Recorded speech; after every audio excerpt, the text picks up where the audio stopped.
Task Force Ranger launched a daylight raid into Mogadishu, expected to take less than an hour. By the time the last survivors were extracted, 18 hours later, the city center had become the site of the bloodiest American firefight since Vietnam. The deployment began 10 months earlier with a strictly humanitarian mandate. U.S. forces arrived in Somalia to secure transportation routes for international relief supplies, ensuring food reached a population decimated by civil war and famine. That mission shifted as the United Nations attempted to restore central government. By June 1993, UN forces were actively hunting Somali National Alliance leader Mohamed Farrah Aidid, viewing his militia as the primary obstacle to stable democracy.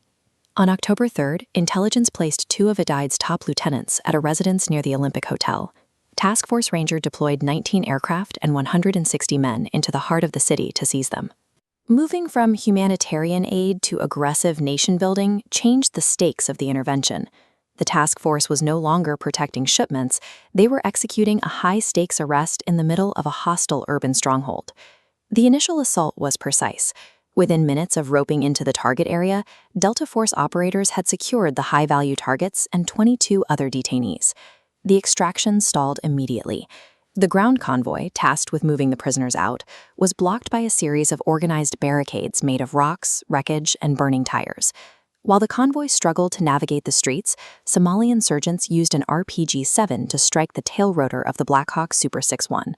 The helicopter went into an uncontrollable spin and crashed into a residential alleyway. The mission objective was instantly abandoned. Following the code to leave no one behind, every available Ranger and Delta operator moved to secure the crash site and protect the survivors. The wreckage of Super 61 transformed a mobile airborne raid into a static urban defense. Task Force Ranger was now anchored to a single alleyway, forced to wait for a rescue convoy that was itself under heavy fire. SNA commanders used megaphones to call thousands of armed militia members and local residents into the streets, swarming the area surrounding the downed helicopter. U.S. ground forces attempting to reach the survivors were pinned down in a suffocating urban maze, facing intense small arms fire from buildings and alleyways. At 1640, the disaster compounded. A second Black Hawk, Super 64, was hit in the tail rotor by an RPG and crashed in a separate sector of the city. With the primary force trapped at the first crash site and the ground convoy disabled, U.S. command had no remaining rescue forces to deploy to the second crash. SNA fighters used the city's density to negate the task force's technological mobility. By forcing the Americans to defend 2 separate locations, the militia stretched rescue resources to the breaking point. At the second crash site, Delta snipers Gary Gordon and Randy Shughart repeatedly volunteered to be inserted on the ground. They were the only force available to protect the injured crew from the approaching crowd.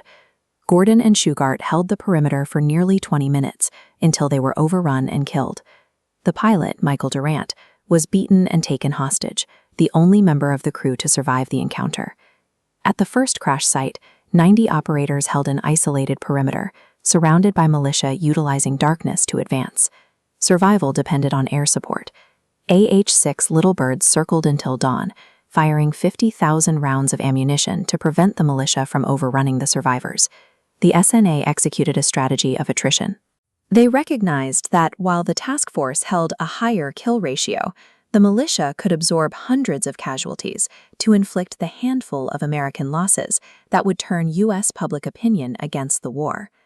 A massive armored convoy, including Pakistani tanks and Malaysian APCs, finally broke through the city at dawn to reach the besieged troops. Because the armored vehicles were filled with the dead and wounded, a group of Rangers and Delta operators had to move out on foot. They ran through the streets using the vehicles for cover in a retreat now known as the Mogadishu Mile. The 18-hour battle left 18 Americans dead and 73 wounded, the heaviest losses the U.S. military had sustained in a single engagement since the end of the Vietnam War. Somali casualties were far higher. Estimates from the Red Cross and the SNA suggest between 300 and 1,000 Somalis were killed, a mixture of organized militia and local civilians caught in the crossfire. Capturing the target lieutenants was a tactical success, but the cost rendered the victory hollow. The mission's primary objective had been met, Yet the scale of the losses was already forcing a total reassessment of the American presence in Somalia. The tactical outcome was overshadowed by the political fallout. Footage of deceased U.S. soldiers being dragged through the streets was broadcast globally, causing immediate public outcry in the United States. President Bill Clinton terminated Operation Gothic Serpent days after the battle. Within 6 months, all U.S. forces were withdrawn from Somalia, leaving the country before a central government could be established. This withdrawal birthed the Somalia Syndrome, a deep-seated aversion in Washington to committing large-scale ground troops to foreign humanitarian crises or civil wars. This aversion forced a shift in strategy. For the next 2 decades, the U.S. relied on drone strikes, standoff tactics, and the use of local warlords as proxies to achieve security objectives in the region. The battle ended the U.S. attempt at nation-building in Africa.